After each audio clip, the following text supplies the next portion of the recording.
సాతాను వలలో. పితా పుత్ర పరిశుద్ధాత్మ నామమున ప్రభువునందు మిక్కిలి ప్రియమైన సహోదరి సోదరులారా, ఈనాటి ధ్యానాంశం సౌలుని దర్శనం. సౌలుడు క్రైస్తవులను హింసిస్తూ క్రూరాతి క్రూరంగా హింసిస్తూ దమస్కు నగరం వెళ్ళి వాళ్లను కూడా అక్కడ ఊతుకోత కొయ్యాలని ఆలోచించే సమయంలో మానవుడు ఒకటే తలిస్తే దైవం మరొకటి తలుస్తాడన్న సామెత సౌలు దర్శనం ద్వారా మనకు అర్థమవుతుంది. దమస్కు నగరం వెళ్ళే సమయంలో ఆయన పడిపోయినప్పుడు ఒక దివ్య దర్శనాన్ని చూసి ఉన్నారు. ఆ దివ్య దర్శనంలో క్రీస్తు ప్రభుని చూసి ఉన్నారు. సౌలా సౌలా, నీ వేళ నన్ను హింసిస్తున్నావు అని అడిగారు. చూడండి ఎంత విచిత్రమైన మాట. సౌలుని హింసించేది క్రైస్తవుని, క్రీస్తుని కాదు కదా అనుకుంటాం. ప్రతి క్రైస్తవునిలో క్రీస్తు దాగి ఉన్నాడన్న సత్యాన్ని మనం అనుదినము గమనించుకోవాలి. నీలో నాలో మనందరిలో క్రీస్తు ఉన్నాడు. మనతో క్రీస్తు నడుస్తున్నాడు, మనతో క్రీస్తు సహవాసం చేస్తున్నాడు. కావున ఆ పునరుత్థాన క్రీస్తు ఎప్పుడైతే దర్శనమిచ్చాడో సౌలుడు అంటున్నాడు, ప్రభు మీరెవరు? నీవు హింసిస్తున్న క్రీస్తును నేనే. ఆ దివ్య దర్శనం సౌలుని జీవితానికి, నూతన జీవితానికి శ్రీకారం చుట్టింది. పరిశుద్ధాత్మ దేవుడు ఒక్కొక్కరిని ఒక్కొక్క రీతిగా ఎన్నుకుంటాడు. ఆత్మవరాలు అనేకం, కానీ ఆత్మను వసిగే దేవుడు ఒకటే అని మనకి 1 కొరింథీయులు 12వ అధ్యాయంలో మనం చూడబోతున్నాం. కాబట్టి ఇక్కడ సౌలునికి దర్శనంలో ఆ ప్రభువుని చూసిన తర్వాత 2 కళ్ళు పోగొట్టుకున్నాడు. 2 కళ్ళు పోతే శిష్యులు తీసుకుని వెళ్ళి దమస్కు నగరానికి చేర్చారు. తిన్ననిది అనే వీధిలో ఆయన బస చేస్తున్నాడు.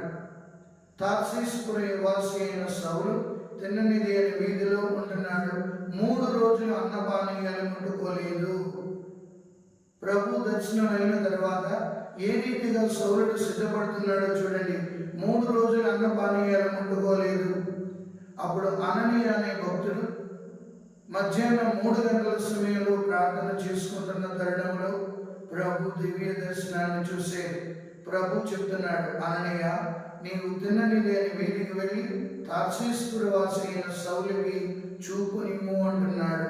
ప్రియులారా, ఇక్కడ మనం చాలా జాగ్రత్తగా గమనించాలి. ప్రభు దర్శనమిచ్చారు కదా, మరి ఆ ప్రభు ఏమో కళ్ళు ఇవ్వచ్చు కదండి. ప్రభు కార్యాలు చేయడానికి మనం ఎన్నుకోబడుతున్నాం.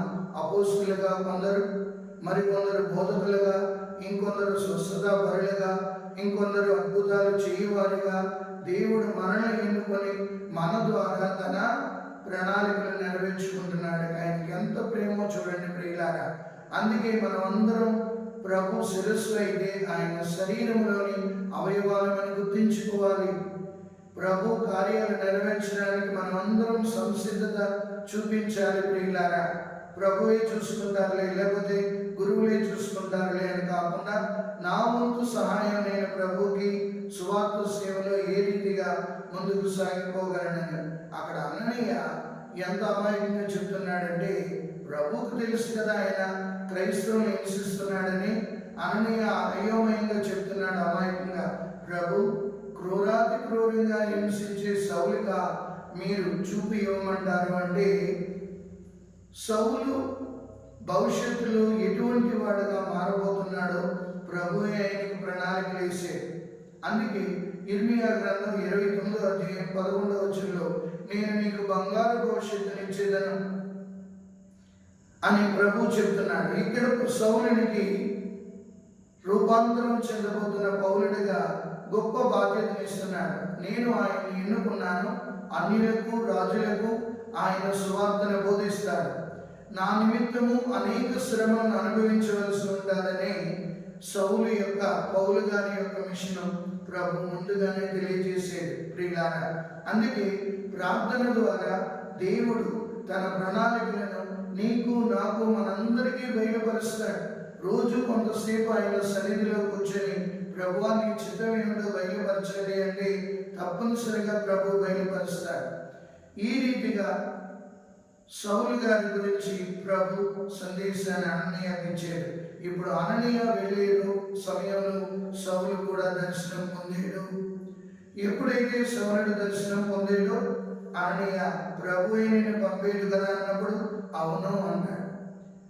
ఎప్పుడైతే అననీయ వెళ్ళి ఆ సౌలు కంటి మీద పొలుసుని తొలగించగానే చూపుని పొందుతాడు. అంటే అర్థం నూతన జీవితానికి శ్రీకారం చుడుతున్నాడు ప్రభువు. ఇక్కడ అననీయ ద్వారా చూపునిచ్చాడు. ఇంతవరకు క్రూరత్వమైన చూపు, తర్వాత ద్వేషించే చూపు, ఇప్పుడు మాత్రం ప్రభువుని ప్రేమించగలిగే చూపు, ప్రేమ కలిగిన చూపు ఆయనకి ఇస్తున్నాడు. ఆనాటి నుండి సౌలుడు అంటే క్రూరుడు, పౌలుడు అంటే పరిశుద్ధుడు అని మనకు అర్థమవుతుంది. ప్రభు పౌలుడిగా ఆయన ఎన్నుకున్నాడు. తన సువార్త నిమిత్తం ఎన్ని శ్రమలను అనుభవించాలో, ఏ రీతిగా బోధించాలో, ఎక్కడెక్కడికి అన్యుల మధ్యలో రాజుల మధ్యలో ఏ రీతిగా నిలబడాలో పౌలు గారిని సిద్ధపరిచి ఉన్నాడు ప్రియులారా. కాబట్టి నేను కూడా ఒక్కసారి ప్రభు దర్శనాలు పొందితే మన జీవితాలు మారిపోతాయి. ప్రభు చిత్తానికి లోబడితే మన జీవితాలు రూపాంతరం చెందుతాయి. ప్రభు ఆజ్ఞకు లోబడితే మన క్రొత్త జీవితానికి శ్రీకారం చుడదాం. సౌలుడిగా దర్శనం పొంది పౌలుడిగా రూపాంతరం చెంది పరిశుద్ధుడైన పౌలు గారు రాసిన లేఖలు చదువుదాం. ఆ లేఖల్లో ఉన్న సారాంశాన్ని చూసి ఎంత గొప్ప సేవ శ్రీ సభకు చేసేదో ధ్యానించుకున్నాం.